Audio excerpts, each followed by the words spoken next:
Yes, good afternoon.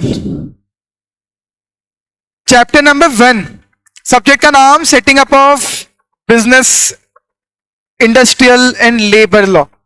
तो एक part है सेटिंग अप ऑफ बिजनेस, दूसरा पार्ट है इंडस्ट्रियल एंड लेबर लॉ। हम स्टार्ट कर रहे हैं first part, that is setting up of business. But वो पढ़े उसके पहले शायद आपने सैटरडे को अगर लेक्चर अटेंड किया हो तो हमने ये सीखना स्टार्ट किया था कि how we create any entity. वो तो बाद में सीख लेंगे, पहले ये सीख लें how we decide about the type of entity. हम कैसे डिसाइड करें कि मेरे लिए एलएलपी बेटर होगी या कंपनी या प्रोप्राइटरशिप फॉर्म या पार्टनरशिप फॉर्म। तो उसमें हमने कहा कि there is no framed answer till the date कि आप ये फॉलो कर लो और डिसाइड हो जाएगा। हमने कहा था देयर आर सर्टेन फैक्टर्स। बस यही चैप्टर है, इस पूरे चैप्टर में केवल फैक्टर्स ही लिखे हुए हैं। And this is real, this is practical. Yes, इन्हीं बेसिस पर डिसाइड होता है। मैंने आपको बैकग्राउंड बताया था कि बीइंग अ प्रैक्टिसिंग सीएस आपके पास अगर कोई आएगा ये पूछने क्या सर कंपनी बनाओगे कैसे, तो हमने कहा था ये बाद में पूछेगा, पहले वो ये पूछेगा सर बिजनेस स्टार्ट करना है क्या बनाऊं।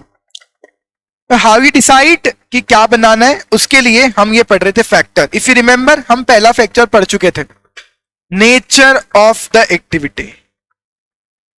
अरे हाँ ना तो बोल दो, पढ़ा था क्या नेचर ऑफ द एक्टिविटी। तो हमने एग्जांपल्स दिए थे लाइक किराने की दुकान है ना, ये छोटी पर्सनल सर्विसेज वाली चीजें, ये सब जनरली हम प्रोप्राइटरशिप फॉर्म के थ्रू ही प्रोवाइड करते हैं। दूसरा नाम शायद दूसरा फैक्टर भी हम पढ़ चुके थे लास्ट लेक्चर में, scale of operation. Like medium scale के लिए एलएलपी फॉर्म बेटर है, small scale business proprietorship form में ही बेटर है। बट अगर आपका बिजनेस लार्ज स्केल पर है तो बेटर है आप कंपनी बनाओ। शायद ये भी हम डिस्कस कर चुके थे, रिक्वायरमेंट ऑफ द कैपिटल। और मैंने कहा था कि एक्चुअली कैपिटल की रिक्वायरमेंट डिपेंड करती है किस पर, स्केल ऑफ ऑपरेशन पर। जितना बड़ा स्केल आपके ऑपरेशन का उतनी ज्यादा आपको रिक्वायरमेंट होगी कैपिटल की।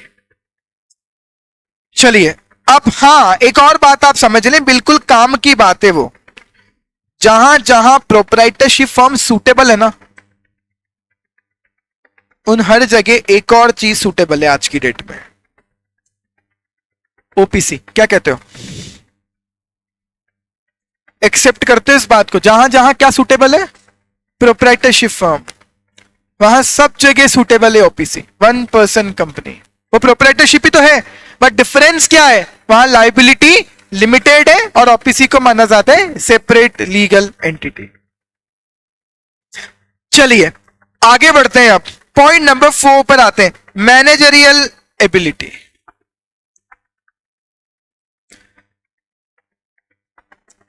बहुत ज्यादा चुप हो आप लोग, स्टिल मैं आपसे कुछ पूछने की कोशिश करता हूं। आप ये बताओ क्या क्या संभालना होता है एक बिजनेसमैन को, अपने बिजनेस में कौन कौन सी चीजें हैंडल करनी है। ठीक है, तो एक तो आपको हैंडल करना है अपना ऑपरेशन पूरा, दैट एक्चुअली इंक्लूड कि पहले तो परचेस करो, सेल करो। अच्छा, परचेस से सेल के बीच में एक चीज ऑलरेडी इन्वॉल्व है, एक मार्केटिंग। यस, 100% अकाउंटिंग आपको हैंडल करनी है, और इसको ब्रॉड कर लें तो पूरा फाइनेंस हैंडल करना है, बाइंग हैंडल करनी है, सेलिंग हैंडल करनी है, मार्केटिंग हैंडल करनी है, अकाउंटिंग, फाइनेंस, इवन एम्प्लॉइज को मैनेज करना है। इतना सारा काम करना है आपको। क्या सब काम को एक व्यक्ति कर सकता है? करने की मजबूरी है अगर उसका बिजनेस ही बहुत छोटा है, तब तो फिर आप कर भी क्या रहे हो। बट जैसे जैसे आपका बिजनेस बढ़ता है, आपके सारे काम खुद से कर लो, ये पॉसिबल नहीं होता है। तो बताओ क्या करें। अब जब ये सारे काम आपसे खुद से करना पॉसिबल नहीं होता है, तो बेटर है उन कामों को करने के लिए कौन अपॉइंट कर लिया जाए। इसी गलतफहमी को दूर कर रहा हूं बेटा। मुझे पता था आप बोलोगे कि पार्टनरशिप फॉर्म बना लो। यार एक काम मुझसे नहीं हो रहा, इसका मतलब है कि कोई दूसरा ओनर ले आऊं? नहीं, एम्प्लॉय अपॉइंट कर दो ना उस काम के लिए। अरे बेटा तो यही है कि वो काम एम्प्लॉय से करवा लो, लेकिन अगर उतने स्किल्ड स्टाफ को उतनी सैलरी देने के लिए आप कैपेबल नहीं हो, तब फिर हम ढूंढते हैं कि कोई को ऑनर मिल जाए, मेरे साथ में मिलकर कोई ऑनर बन जाए। बताओ क्यों ढूंढ रहे हो? ताकि कुछ काम वो हैंडल कर पाए, मैं प्रॉफिट का फिर एक हिस्सा उनके साथ शेयर कर दूंगा। तो ध्यान से समझना, वेन यू रिक्वायर हैंड्स, जब आपको दूसरों के हाथ चाहिए होते हैं, मतलब दूसरों की मदद चाहिए होती है, दूसरों की इन्वॉल्वमेंट चाहिए होती है, तब डायरेक्टली हम इस कंक्लूजन पर नहीं कूदते कि ऑनर बना लो किसी को। तब हम पहले यहां आते हैं कि एम्प्लॉइज अपॉइंट कर लो। पर वो जब आपके लिए प्रॉब्लमेटिक होता है वो अपॉइंट करना भी, तो फिर आप सोचते हो कि मैं पार्टनरशिप में चले जाऊं लाइक। तो मैनेजरियल एबिलिटी वाला पॉइंट पढ़ते हैं, साथ साथ पढ़ते हैं। It is difficult for a sole proprietor to have expertise in all functional area. अच्छा, कौन कौन से फंक्शनल एरिया शायद मैंने बता दी अभी, like finance, accounting, marketing, right, ठीक है। फर्दर तो फिर नहीं हो पा रहा सब में एक्सपर्ट, तो क्या करें? एम्प्लॉय अपॉइंट कर ले उन कामों के लिए। अब फिर फर्दर के साथ क्या लिख रहे? Further the size of the business में not permit engagement of professionals. आ गई दूसरी बात भी, एम्प्लॉय भी अपॉइंट करना उसको नहीं पॉसिबल हो पाएगा, क्योंकि उसका साइज ऑफ बिजनेस इतना बड़ा नहीं है कि उतने पैसे निकाल दे उनके। अब बताओ फिर क्या करना चाहोगे आप? तब आते हैं हम यहां, in other forms of organization like partnership and company there is division of work among the partner, जिसकी वजह से which allow the partners to specialize in specific area. अरे आपने सुना है कंपनी के केस में director finance, director operation, director marketing, याद है ऐसे होते हैं। तो है तो वो कंपनी का डायरेक्टर, लेकिन एक केवल मार्केटिंग का हेड है, एक केवल फाइनेंस देख रहा है, एक केवल ऑपरेशन देख रहा है। जब पार्टनरशिप बनाते हो तो आप पार्टनर्स के बीच में काम बांट देते हो, तो फाइनेंस देख, मैं ऑपरेशन देख लेता हूं। याद करो, आपने पार्टनरशिप फॉर्म 11th 12th में जब पहली बार आपके टीचर ने आपको सिखाया होगा तो ऐसे सिखाया होगा कि मुझको काम करना आता है और उसके पास पैसा, ऐसा करते हैं दोनों पार्टनर बन जाते हैं। कर तो दिया आपने डिवीजन। तो जैसे ही आपको ऑनर्स लेकर आते हो ना, डिवीजन स्टार्ट हो जाता है काम का। और वो अच्छा है कि सबको उनके उनके स्पेसिफिक काम दे दिए जाएं ताकि मेरा ऑपरेशन स्मूथली चले। If you don't have enough managerial ability, then appoint the professionals. And if you cannot appoint the professional, then you require the co-owner. और एक से ज्यादा व्यक्ति अगर आपके बिजनेस में ऑनर आया तो प्रोप्राइटरशिप फर्म का कॉन्सेप्ट खत्म। अब आपको पार्टनरशिप, एलएलपी कंपनी में जाना पड़ेगा। फैक्टर नंबर 5, इसका आंसर मुझे ऐसा लगता है पढ़ के दे दोगे। Degree of control and management. अगर नहीं दे रहे हो यार आप आंसर, अगर आप कंट्रोल और मैनेजमेंट खुद का ही पूरा चाहते हो, you don't want anyone to interfere in between this, तो बताओ आप क्या करोगे?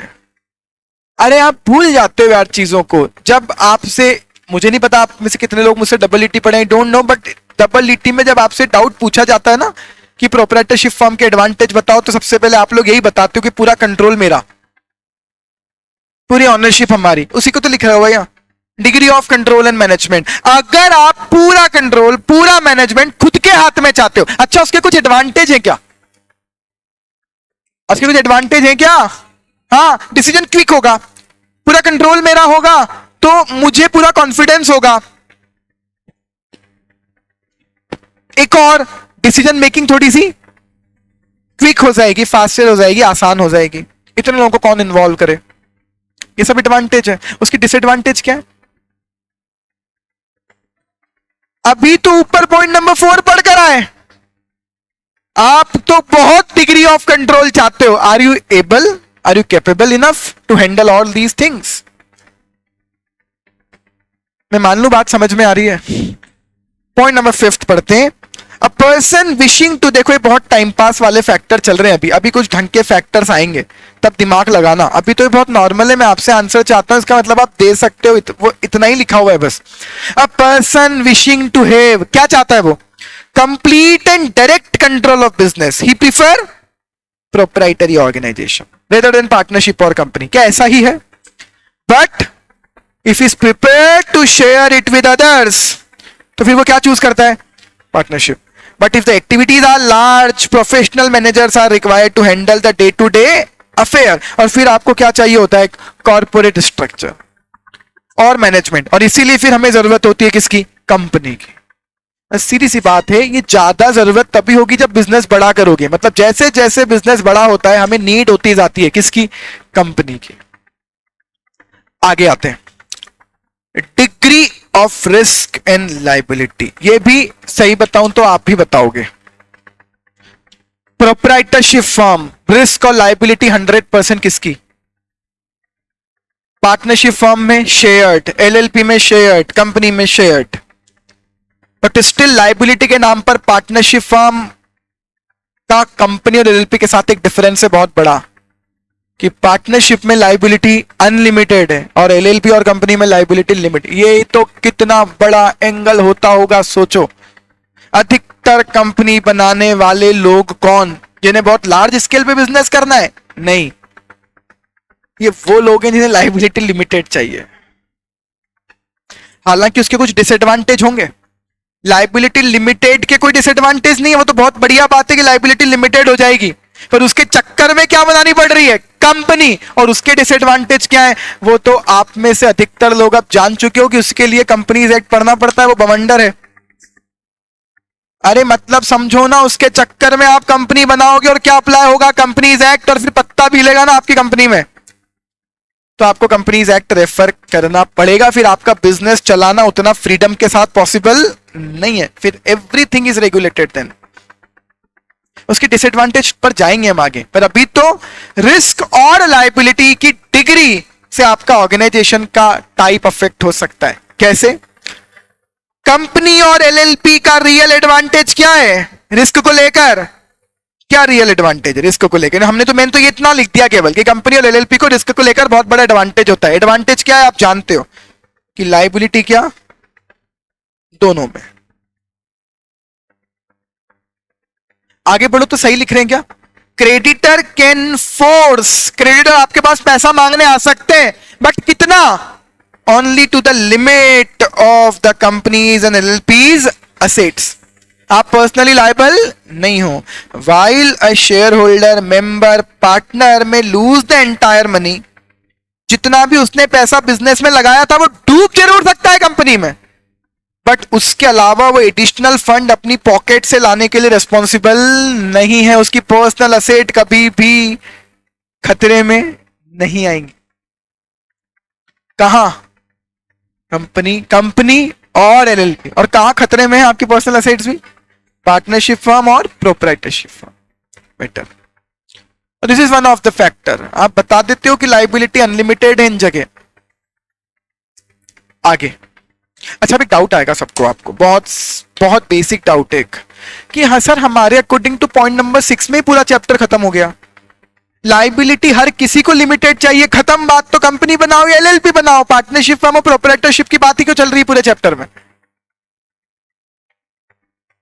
जितने बड़े फॉर्म में जाओगे उतने कंप्लायंस, उतनी फॉर्मेलिटीज, उतना बिजनेस करने का फ्रीडम कम। अरे जब जब आप कंपनीज एक्ट पढ़ते हो तब तब आपके दिल में यही आता है ना, यार क्यों बनाते होंगे, प्रोप्राइटरशिप बना लो यार, इतने बड़े लफड़े से क्या मतलब है यार, क्या क्या करना पड़ेगा। 6 महीने तक पढ़ा रहे हैं वो, यही पढ़ा रहे हैं कंपनी को क्या करना है। कब तक पढ़े? भगवान करता है इससे बड़ा तो कंपनी नहीं बनती। हालांकि जो आप सोचते हो वो गलत सोचते हो। आपको तो दुआ करनी चाहिए कि कंपनियां ही कंपनियां बने, आपको रोजगार कैसे मिलेगा? दो दुआ करनी चाहिए आपको, एक तो कंपनियां ज्यादा बने और दूसरे कॉर्पोरेट लोग ज्यादा टफ हो। आप बोलोगे नहीं ये वाली दुआ हम सीएस बनने के बाद कर लेंगे, हम तो जब तक बन जाए अब तक आसान है। मैडम एक बात समझना, जब तक लॉ सिंपल लैंग्वेज में लिखा हुआ है, आपकी और मेरी प्रोफेशनल्स की जरूरत थोड़ी है।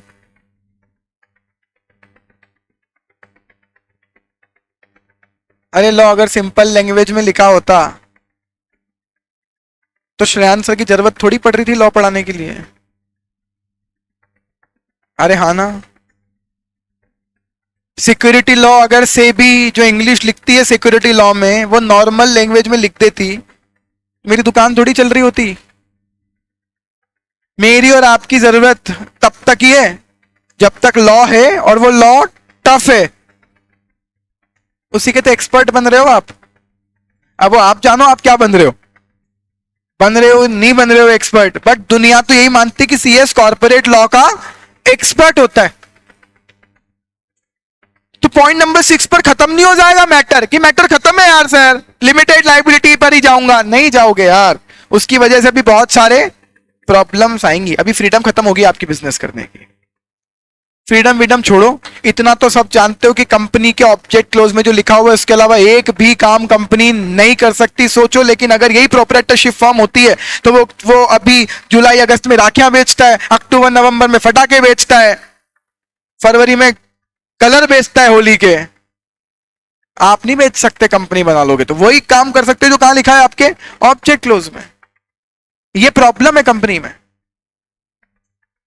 तो ये पॉइंट नंबर 6 कंपनी और एलएलपी के बेटरमेंट के लिए लिखा हुआ है कि लाइबिलिटी वहां कम होती है, लिमिटेड होती है, लेकिन उसकी वजह से दूसरी प्रॉब्लम्स होती हैं। आगे आते हैं, पॉइंट नंबर 7 पर आते हैं। पॉइंट नंबर 7 का हेडिंग देखो क्या लिख रहा है, स्टेबिलिटी ऑफ बिजनेस। ये क्या है सर? Stability of business. चलो एक बात समझाने की कोशिश करता हूं। आप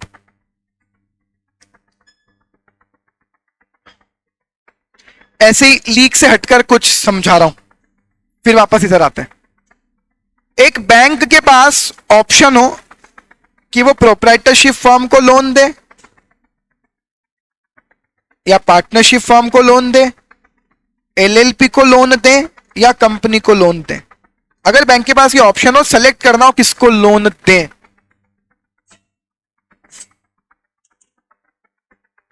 क्योंकि कंपनी में एक प्रॉब्लम है कि ओनर्स की लायबिलिटी लिमिटेड रहेगी,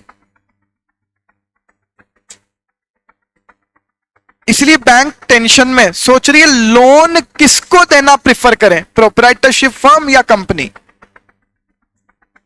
आप बताओ एज ए बैंकर किसको लोन देना प्रेफर करोगे? प्रोप्राइटरशिप फर्म को। सबका एक ही आंसर है, कंपनी को सर।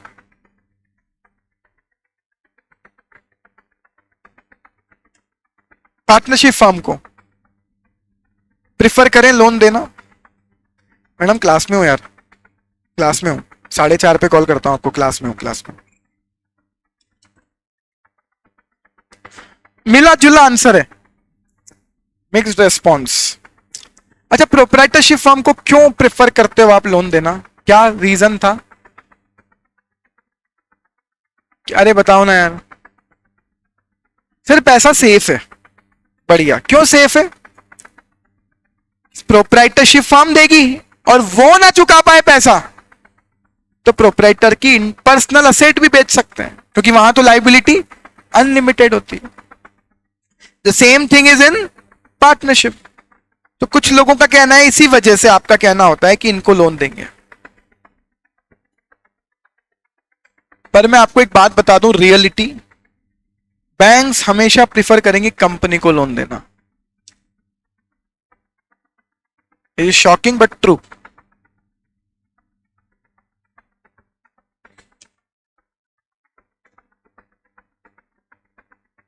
इसका रीजन पता है क्या है?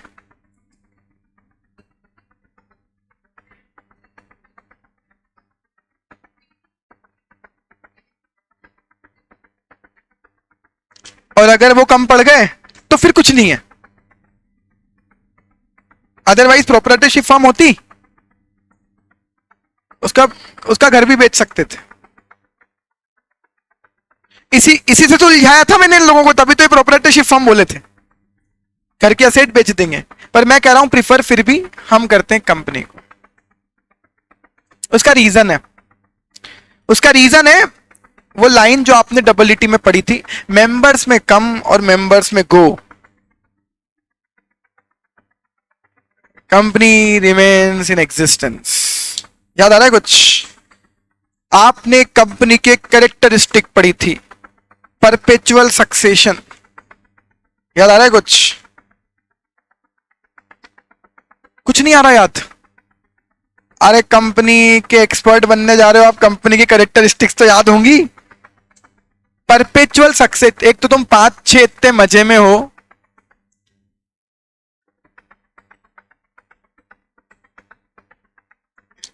अच्छा ये तो दूसरी बार भी मजे में है।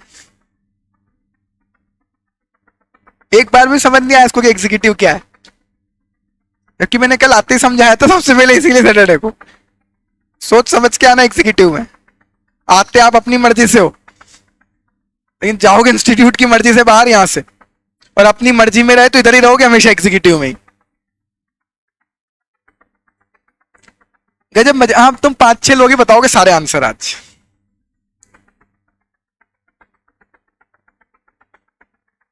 परपेचुअल सक्सेशन का मतलब बताएगा कोई तुम में से? गर्दन झुकाने से क्या होगा? परपेचुअल सक्सेशन का मतलब क्या होता है? विच इज नेवर एंडिंग, जो हमेशा चलेगी। फिर एक बात समझो, प्रोप्राइटर को लोन देने में बैंक क्यों डरती है? ये मरा और कुछ नहीं हो पाएगा, क्योंकि प्रोप्राइटर और प्रोप्राइटरशिप फर्म का सेपरेट एग्जिस्टेंस नहीं है, वो बैंक के लिए प्रॉब्लम है। दूसरा, पार्टनरशिप में सेम सिचुएशन, पार्टनर्स गए फर्म खत्म, पार्टनर्स की डेथ हो गई फर्म खत्म। लेकिन कंपनी और एलएलपी जो कि एक नेचुरल पर्सन नहीं है और अलग हटकर एक सेपरेट एग्जिस्टेंस है, उनके मेंबर्स के आने जाने से उनके एग्जिस्टेंस पर कोई भी इंपैक्ट नहीं आता, क्योंकि वो सेपरेट लीगल एंटिटी है। कंपनी और एलएलपी जिसका एग्जिस्टेंस ही कैसे आया? लॉ के थ्रू इनकॉर्पोरेट करके। आपने खुद ने बोला एलएलपी और कंपनी को इनकॉर्पोरेट करते हैं, जिसका एग्जिस्टेंस ही लॉ के थ्रू इनकॉर्पोरेशन से आया, उसका एग्जिस्टेंस खत्म भी केवल कौन कर सकता है? Law. That is by following the process of winding up. Members के खत्म होने से, मेंबर्स के आने जाने से कंपनी के एग्जिस्टेंस पर इंपैक्ट नहीं आता है। और इसी वजह से among all type of organisations सबसे ज्यादा स्टेबल बिजनेस किसका माना जाता है? कंपनी का। क्या बोल रहा हूं? सबसे ज्यादा stable business, because it is having perpetual succession, it is never ending unless until you wind up it by following the process of the act. तो आप देखो, बातों बातों में ना मैंने आपको पॉइंट नंबर 7 पढ़ा दिया, मैंने आपको पॉइंट ऑफ व्यू बताया बैंक का, एक एग्जाम्पल है, पर वो पॉइंट ऑफ व्यू का रीजन क्या है? That is point number 7। देखो नाम मिला होगा, स्टेबिलिटी ऑफ बिजनेस हम देख रहे थे। Stability of business is one of the factor. ये देखो,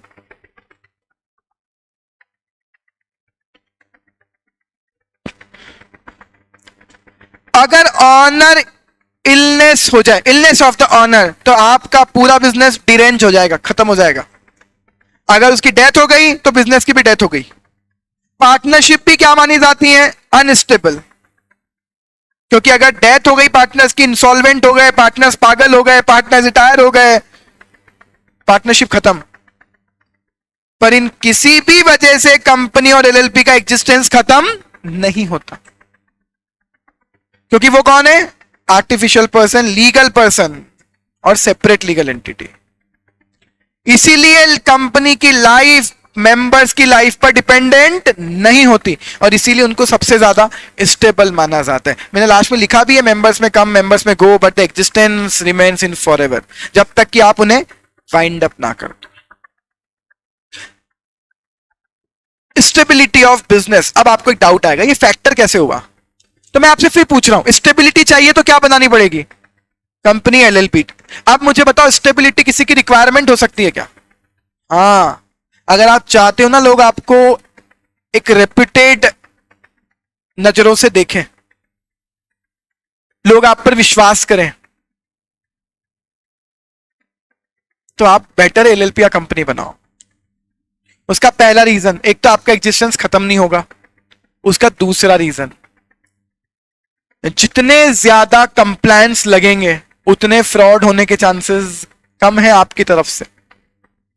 जितने ज्यादा कंप्लायंस होंगे उतना ज्यादा आपको रहना पड़ेगा ट्रांसपेरेंट, और ट्रांसपेरेंट रहना आपके लिए बेकार चीज है, पब्लिक के लिए it is good. The more you will be transparent the more reliable you will be. जितने ट्रांसपेरेंट होंगे लोग उतना ज्यादा विश्वास करेंगे आप पर। तो इसी वजह से सबसे ज्यादा अच्छी रेपुटेशन किसकी मानी जाती है? कंपनी और एलएलपी की। तो it may be a requirement. मैं बता दूं आपको, कई लोग अपने ऑफिसेज एटसेट्रा कंपनियों के अलावा किसी और को किराए पे नहीं देते।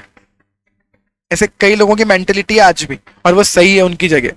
जितने भी बड़े एस्टेब्लिशमेंट है ना, उनको किराए पर देने में वो प्रीफर करते हैं कंपनी को होते, क्योंकि थोड़ा सा फ्रॉड होने के चांसेस कम होते। मैंने एक बार भी ये नहीं बोला फ्रॉड नहीं होगा। इंडिया में रहकर आप कभी भी ये नहीं बोल सकते फ्रॉड नहीं हो सकते। आप जब तक बोल रहे हो तब तक एक आध हो चुका है। चांसेस कम है, चांसेस कम है। फ्रॉड तो इसलिए हमेशा होते रहेंगे कि लोग बहुत ज्यादा हैं, तो आप कितनी चीजें रोक लोगे। और दूसरी बात, इंडिया में लोगों को लॉ समझ में आए या ना आए, ये समझ में आ जाता है इस लॉ को तोड़ना कैसे। उसमें हमारी एक्सपर्टाइज होती है। हमें जो काम नहीं आता वो हमें ज्यादा अच्छे से आता है, ऐसा हम सबको लगता है। तो हमारी एक्सपर्टाइज होती है लॉ को ब्रेक करने में, और उसमें हमको बहुत अपार आनंद की अनुभूति होती है। बहुत अच्छा लगता है लॉ तोड़ा है। तो होता ही है ना, आप सिग्नल ब्रेक कर रहे हो, आपको यह भी नहीं पता है कौन सा एक्ट है जिसके अकॉर्डिंग चालान बनाया जा सकता है, क्या हो सकता है, क्यों ये सिग्नल लगे हुए हैं, कौन से एक्ट में कौन सी अथॉरिटीज हैं, लेकिन हम तोड़ देते हैं। ब्रेक करना आता है अपने को। तो इंडिया में फ्रॉड तो ऐसा नहीं बोलेंगे हम कि खत्म हो जाएंगे, बट यस, कंपनी और एलएलपी के फॉर्म में बिजनेस करने से फ्रॉड होने के चांसेस कम हो जाते हैं, क्योंकि वो ज्यादा क्या है? Transparent. Next, flexibility of administration. This is again one of the important factor. Flexibility of administration. ये वर्ड समझ में आता है? एडमिन, बिजनेस चलाना, एडमिनिस्ट्रेशन करना, और उसकी क्या चाहिए आपको? मेरे पास फ्रीडम हो।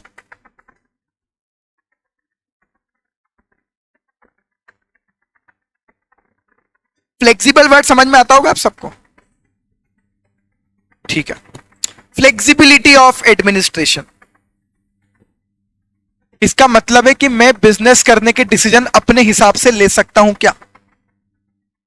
जल्दी से बताओ कहां ले सकते हो? प्रोप्राइटरशिप, पार्टनरशिप में भी लॉ तो कुछ नहीं बोलेगा, जो करना है करो। इतना टिपिकल नहीं है पार्टनरशिप एक्ट, लेकिन पार्टनर्स के डिसीजन लेने पड़ेंगे। तो डिसीजन मेकिंग थोड़ी सी टाइम कंज्यूमिंग हो गई, थोड़ी कॉम्प्लिकेट हो गई। एलएलपी अगेन पार्टनर से पूछना पड़ेगा, और थोड़ा सा स्ट्रिक्ट होता है एलएलपी एक्ट। कंपनी पहले तो ये डिसाइड करो कि डायरेक्टर से पूछना है या शेयर होल्डर से, क्योंकि कुछ डिसीजन बोर्ड मीटिंग में होते हैं, कुछ डिसीजन जनरल मीटिंग में होते हैं। कुछ पावर बोर्ड को दे रखी है और कुछ पावर किसको दे रखी है? शेयर होल्डर्स को। और उसके बाद भी ये पूछना बाद में, पहले कंपनीज एक्ट तो ये तो पूछ लो ये काम कर सकते हैं क्या।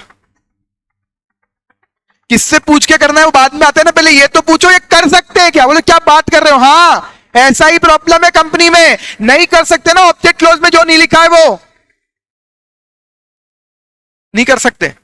अजय भाई अल्ट्रा वायस हो जाएगा, वॉइड एब इनिशियो, ऐसा काम कर लोगे जिसकी कोई वैलिडिटी नहीं है। ये प्रॉब्लम कंपनी में ही, एलएलपी में कहीं नहीं है ऐसी प्रॉब्लम, पार्टनरशिप फॉर्म में कहीं नहीं है ऐसी प्रॉब्लम। प्रोपराइटर मर्जी पड़े वो बेचे किराने की दुकान पे लगा के, वो किराने की दुकान पे बाहर बेचकर मेडिसिन बेचे, वो मेडिकल अथॉरिटीज जाने के ड्रग लाइसेंस क्यों नहीं लिया, कोल्ड ड्रिंक बेचे, वो उनकी प्रॉब्लम है।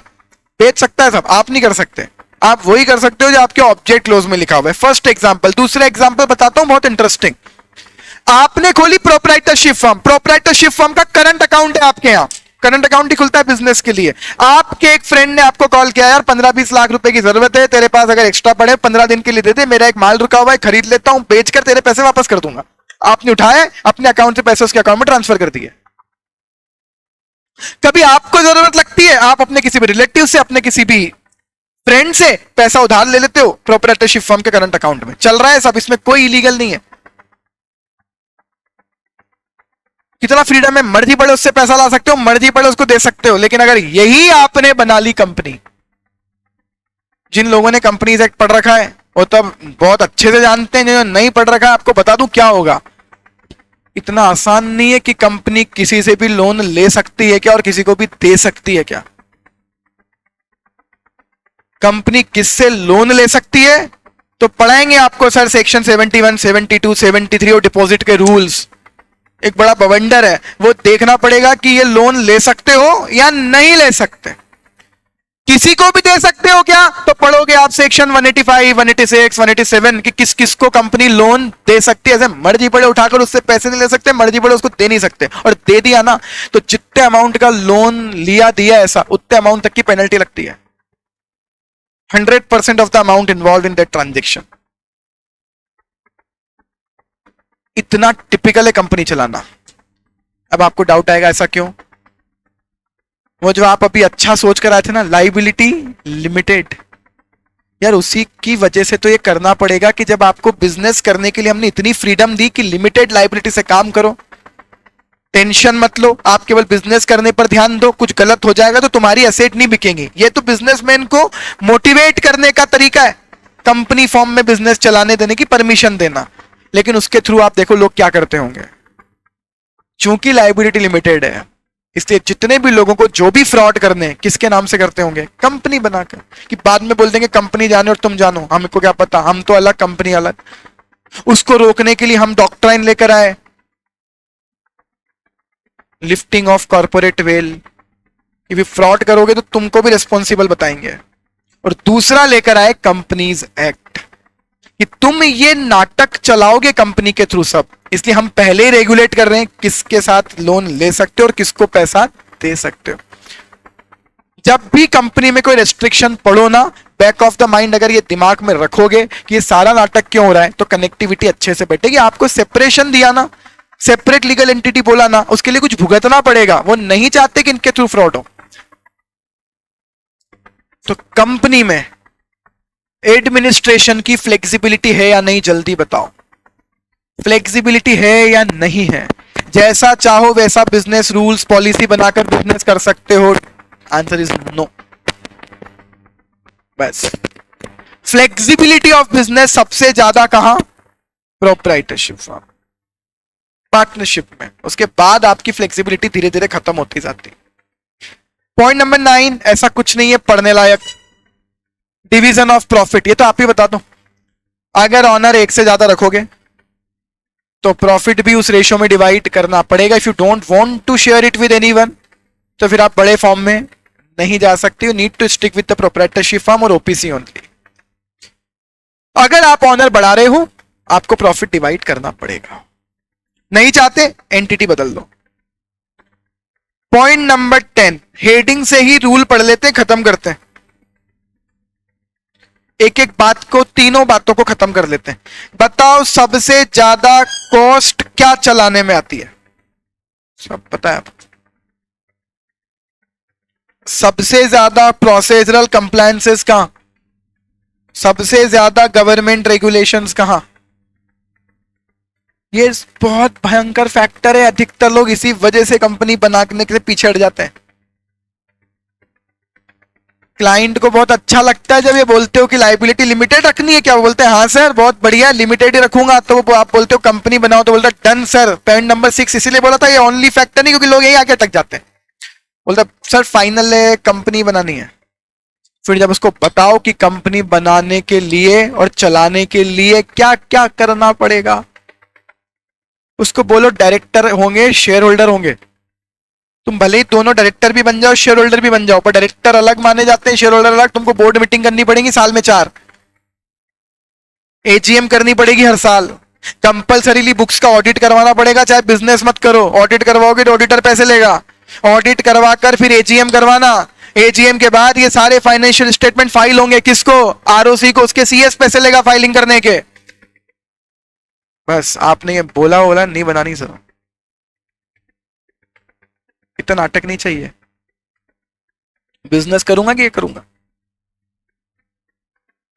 जैसे जैसे फॉर्म बढ़ाओगे वैसे वैसे ये तीनों चीजें बढ़ेंगी। चलाने की कॉस्ट, कंप्लायंस की प्रोसीजर, गवर्नमेंट का इंटरफेरेंस। सबसे आसान है इन तीनों के लिए, फिर प्रोप्राइटरशिप फॉर्म। नेक्स्ट फैक्टर पर आते हैं। वैसे तो जब इनकम टैक्स पढ़ोगे ये बात तभी समझ में आएगी ढंग से तो, बट फिर भी ये समझा देता हूं एक बार। टैक्स का इंप्लीकेशन, डाउट है अलग अलग एंटिटी में टैक्स अलग अलग लगता है क्या? जब टैक्स से आप एंटिटी चेंज कर लोगे कि टैक्स एक ही रेट से लगता है? तो सुनो यार, टैक्स तो दो तरह के हैं अब,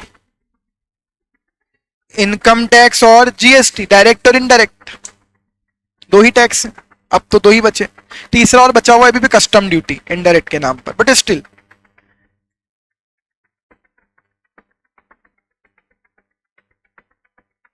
चाहे प्रोप्राइटरशिप फर्म बना लो या कंपनी बना लो, जीएसटी में कोई डिफरेंस नहीं है। रेस्टोरेंट में जाके खाना खा रहे हो, चाहे वो रेस्टोरेंट प्रोप्राइटरशिप फर्म में चल रहा हो या कंपनी बना के चल रहा हो, साया जी, दोनों खाने पे 5% का ही जीएसटी लगाएंगे। इसको खाके लगेगा कि आधा मोदी जी ने खाया, आधा शिवराज जी ने खाया हमारे साथ खाना। 2.5% सीजीएसटी, 2.5% एसजीएसटी। कंपनी होगी तो 8 नहीं लग जाएगा और प्रोप्राइटर होगी तो 2 नहीं लगेगा। जीएसटी तो कोई भी बेच ले, रेट सेम है। चेंज कहां आता है? इनकम टैक्स में। एंटिटी टू एंटिटी टैक्स की रेट्स क्या हैं? डिफरेंट डिफरेंट हैं। और इंडिया में लोगों के लिए सबसे इंपॉर्टेंट मैटर होता है टैक्स। जान जाए पर टैक्स ना जाए। सबसे बड़ा सेटिस्फेक्शन है टैक्स चुराना, सेटिस्फेक्शन मिलता है। मैंने बेवकूफ बना दिया सरकार को, बहुत बड़ा सेटिस्फेक्शन होता है ये, और इंडियंस माहिर होते हैं इसमें। इसलिए अधिकतर लोग टैक्स से डिसाइड कर लेते हैं कि कौन सा फैक्टर चूज करेंगे, कौन सा ऑर्गेनाइजेशन चूज करेंगे। मैं बताता हूं आपको। सपोज करो आपने 12 लाख, आप एक्सपेक्ट कर रहे हो कि साल भर में 12-15 लाख रुपए का प्रॉफिट तो कमाई लेंगे। इनकम टैक्स इनकम पे लगता है या सेल पे लगता है? इनकम पे। सेल पे तो जीएसटी लगता है। और इनकम मतलब क्या? सारी सेल माइनस सारे एक्सपेंडिचर्स। तो आप सोच रहे हो 12-15 लाख रुपए का प्रॉफिट कमा लेंगे साल भर में, इतना ही कमाएंगे। अब बताओ सर, प्रोप्राइटरशिप फर्म बनाओ या कंपनी बनाओ या पार्टनरशिप फर्म बनाओ, फर्म या एलएलपी, क्या बनाऊं सर? तो सुनो, प्रोप्राइटरशिप फर्म बनाओगे ना तो टैक्स की रेट कैसी है? 2.5 लाख तक टैक्स जीरो, 2.5 लाख से 5 लाख 5%, 5 लाख से 10 लाख 20%, तो नेक्स्ट 5 लाख पे 20% टैक्स लग गया 1 लाख। 12 लाख कमाओगे ना, 10 लाख से ऊपर पर कितना टैक्स लगता है? 30%। 10 लाख के ऊपर 2 लाख, 2 लाख का 30%, 60,000। ये रहा आपका टैक्स। 1,72,500 ऐसे लगता है टैक्स प्रोप्राइटर्स पर, इंडिविजुअल्स पर। अगर ये पार्टनरशिप फर्म या एलएलपी होती, टैक्स लगेगा 12 लाख का 30%। ह्यूज डिफरेंस, डबल से ज्यादा डिफरेंस। तुमको डिफरेंस समझ में आ रहा है क्या? 172,500 की जगह 360। अगर यही बिजनेस कंपनी फॉर्म में चलाओगे, टैक्स की रेट है कंपनीज पर 25%, 3 लाख। This is how income tax affect your organization. Proprietorship firm बना लेंगे हम तो। अब आप कोई, this is one of the factor ना, ये सारे फैक्टर तो है नहीं, और भी बहुत सारे फैक्टर देखो। लाइबिलिटी लिमिटेड नहीं रहेगी फिर प्रोप्राइटरशिप में जाओगे तो सर ये तो अजीब हो रहा है, एक फैक्टर सेलेक्ट करते हैं दूसरा बुरा मान जाता है। हाँ होगा ना ये। आप टैक्स बचाने जाओगे, प्रोप्राइटरशिप फर्म सेलेक्ट करोगे तो लाइबिलिटी लिमिटेड नहीं रख पाओगे, वो तो होना ही है। तो लोग फाइनली डिसाइड कैसे करेंगे? हर फैक्टर से तो बातें बदल जाएंगी। अभी फैक्टर पढ़ लें, लास्ट में ये भी डिस्कस कर लेंगे डिसाइड कैसे करेंगे। वो ऑर्गेनाइजेशन जो आपकी ज्यादा से ज्यादा रिक्वायरमेंट को सेटिस्फाई कर दे। एक भी ऑर्गेनाइजेशन इन सारी रिक्वायरमेंट को सेटिस्फाई नहीं कर पाएगा। We need to trade off, किसी न किसी चीज से आपको कॉम्प्रोमाइज करना पड़ेगा, वो होगा। तो टैक्स आपके फैक्टर, टैक्स एक फैक्टर है, आपके ऑर्गेनाइजेशन के टाइप को अफेक्ट कर सकता है। Next factor, geographical mobility. आपने कभी किसी प्रोप्राइटरशिप फर्म की ब्रांचेस देखी है 25-30 अलग अलग शहरों में? प्रोप्राइटरशिप फर्म की ब्रांचेस नहीं देखी? क्यों? प्रोप्राइटरशिप फर्म ब्रांचेस खोल सकती है क्या? 10 ब्रांच खोल दी इंदौर में, 50 ब्रांचेस खोल दी इंडिया में, प्रोप्राइटरशिप फर्म। आप मना कर रहे हो लेकिन रियलिटी ऐसी नहीं है। प्रोप्राइटरशिप फर्म 100 ब्रांच खोल ले, 1000 ब्रांच खोल लो, संभालेगा कौन? प्रॉब्लम कुछ नहीं है। एक्ट तो प्रोप्राइटरशिप पे कुछ लग ही नहीं रहा, जो मना कौन ही करेगा? प्रोप्राइटरशिप एक्ट नाम का कोई एक्ट नहीं है, वहां कोई एक्ट नहीं, इसलिए तो सबसे अच्छा है। किराने की दुकान खोलनी है, शटर पे लिखवाओ सुरेश किराना स्टोर, प्रोप्राइटर सुरेश शर्मा, दुकान चालू, कुछ नहीं करना है। कोई एक्ट थोड़ी वहां। कौन मना कर रहा है? कोई मना नहीं कर रहा। फिर क्यों नहीं खुलती ब्रांचेस प्रोप्राइटरशिप फर्म की? ऊपर पढ़ तो आए, scale of business, requirement of capital, managerial ability. एक दुकान तो मैनेज कर ले, 25 ब्रांचेस तो नहीं कर पाएगा, इसलिए नहीं देखी आपने। हाँ बेटा, गलत फहमी है आपकी कि अपना स्वीट्स, अच्छा पहले तो मैं क्या बोल रहा हूं कि खोल सकती है ब्रांच, में तो पूछ रहा था ना आपसे, देखी है क्या आपने? आपने नहीं देखी। खोल सकती, कोई मना नहीं कर रहा। क्यों नहीं खोलते होंगे उसके रीजन बता रहा हूं। अपना स्वीट्स वाले के भले ही 10 आउटलेट है इंदौर में, भैया वो प्रोप्राइटरशिप फर्म नहीं है, वो कंपनी है एक। कभी अपना स्वीट का इनवॉइस लेना, पढ़ना, कंपनी है। अपना स्वीट तो उनकी दुकान का, उनके बिजनेस का नाम है, कंपनी का नाम थोड़ी है। नाटा प्रोफेशनल एकेडमी हमारे बिजनेस का नाम है, कंपनी का नाम थोड़ी है। कंपनी का नाम तो आप जब फीस पे करते तो फीस की रिसिप्ट मिलेगी, कभी उस पर देखना। नाटा प्रोफेशनल एकेडमी कहीं लिखा हुआ नहीं ऑर्गेनाइजेशन का नाम, वो तो लिखा हुआ मिलेगा मधुजस प्रमोशन प्राइवेट लिमिटेड, वो है हमारी कंपनी। तो ये तो हमारे प्रोडक्ट का नाम है। लोटस के भले कितने भी शोरूम है इंदौर में, इलेक्ट्रॉनिक्स के शोरूम है लोटस के, लोटस नाम की कोई कंपनी थोड़ी है। कंपनी तो उनकी कुछ और है, लोटस तो उनके प्रोडक्ट का नाम है। लोटस नाम से बिजनेस कर रहे हैं। लक्स नाम की कंपनी है क्या? हिंदुस्तान यूनिलीवर लिमिटेड है कंपनी, तो लक्स तो उनका प्रोडक्ट है। ऐसे 1000 प्रोडक्ट है उनके यहां। वापस आते हैं, managerial ability, geographical mobility. So managerial ability, scale of business, requirement of capital, ये 3 फैक्टर ऐसे हैं जिस वजह से प्रोप्राइटर ब्रांचेस नहीं खोल रहा। पैसा कहां से लाएगा? इतना बड़ा बिजनेस अकेला कैसे संभालेगा? मैनेजरियल एबिलिटी कहां है तुझमें? ये रोक रहे हैं। खोल तो सकता है। अब जियोग्राफिकल मोबिलिटी का मतलब शायद आप समझ रहे होंगे, एक जगह से ज्यादा जगह पर बिजनेस करना। अगर आप चाहते हो जियोग्राफिकल मोबिलाइज करना, तो जितने ज्यादा जगह पर बिजनेस करोगे, पॉइंट नंबर 1, स्केल बढ़ेगा उतना ज्यादा।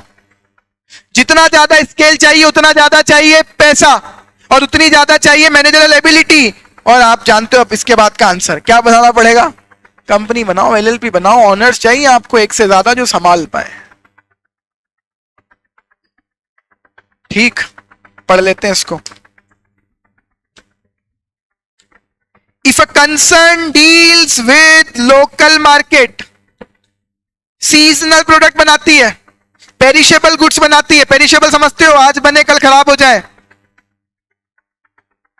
और mean to cater to specific city, एक पर्टिकुलर सिटी में बिजनेस करना चाहती है, देन सोल प्रोप्राइटरशिप या पार्टनरशिप फॉर्म में बी सुटेबल। बट अगर आप चाहते हो अपने प्रोडक्ट और सर्विस को ऑल ओवर इंडिया में बेचने का, तो फिर एक तो इतने ही बड़े लोगों को क्या देनी पड़ेगी? Customer support service. तो फिर बेटर है आपके लिए क्या बनाओ? Company form of organization. How will you handle this scale of the operation? तो आपकी जियोग्राफिकल मोबिलिटी चाहिए क्या आपको? बोले हाँ सर हमको तो ब्रांचेस, हमारा मॉडल ही यही है, एक से ज्यादा ब्रांचेस के थ्रू काम करेंगे, अलग अलग सिटीज में हमारे आउटलेट्स खोलेंगे, तो बेटर है फिर आप कंपनी बनाओ। Next point number 13, transferability of ownership. इसका आंसर तो शायद पढ़ के दे सकते हो। प्रोप्राइटर में ऑनरशिप ट्रांसफर हो सकती है क्या? नहीं। आप चाहो मेरा पैसा लेके निकल लूं, जो लेगा उसके नाम से दुकान चलेगी, आगे आपके नाम से नहीं चलेगी। पार्टनरशिप फर्म में आप अपनी पार्टनरशिप किसी को बेच के निकल सकते हो क्या? हाँ हाँ, बट आंसर है ना। क्यों सर? पढ़ाया है आपको 11th 12th में, मैं याद दिलाता हूं।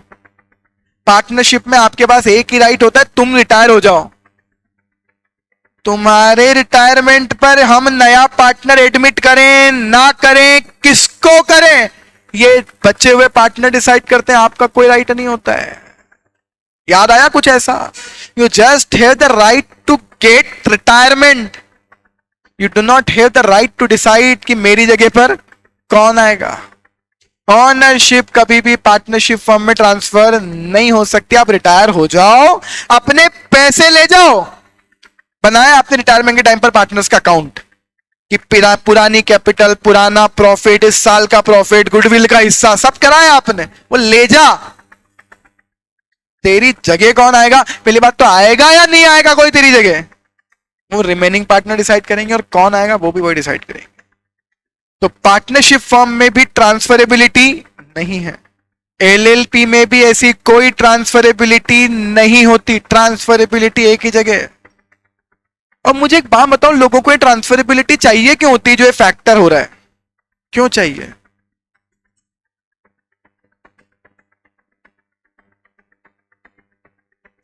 बढ़िया। तो वो कहता है कि किसी दिन मुझे लगा कि मेरे को बाहर निकलना है, तो मैं तुमसे क्यों पूछूं?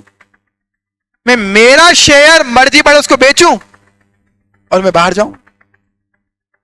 अगर ये चाहिए तो आपको क्या चाहिए? Transferability of ownership. मजबूरी में आपके पास एक ही ऑप्शन है, पता है क्या?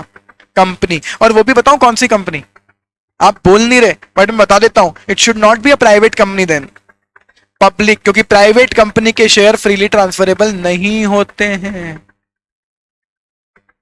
कुछ याद आया क्या? अरे यार मेरे को ये एग्जीक्यूटिव में डायरेक्ट एंट्री होने लग गई क्या? डबल ईटी से आएंगे ना सब, और डबल ईटी में भी पढ़ाते थे प्राइवेट कंपनी। प्राइवेट कंपनी की डेफिनेशन क्या लिखी हुई है?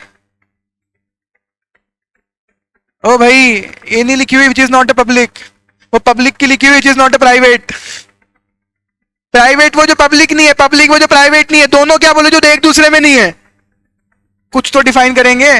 प्राइवेट को डिफाइन किया हुआ है और पब्लिक को बोला है जो प्राइवेट नहीं है। तो प्राइवेट क्या है? बोले जो अपने आर्टिकल में 3 तरह के रेस्ट्रिक्शन लगाए, मेंबर 200 से ज्यादा नहीं होंगे, किसी भी सिक्योरिटी का पब्लिक ऑफर नहीं ला पाओगे, और शेयर्स फ्रीली ट्रांसफरेबल नहीं रखोगे, रेस्ट्रिक्शन लगाना पड़ेगा शेयर के ट्रांसफर पर।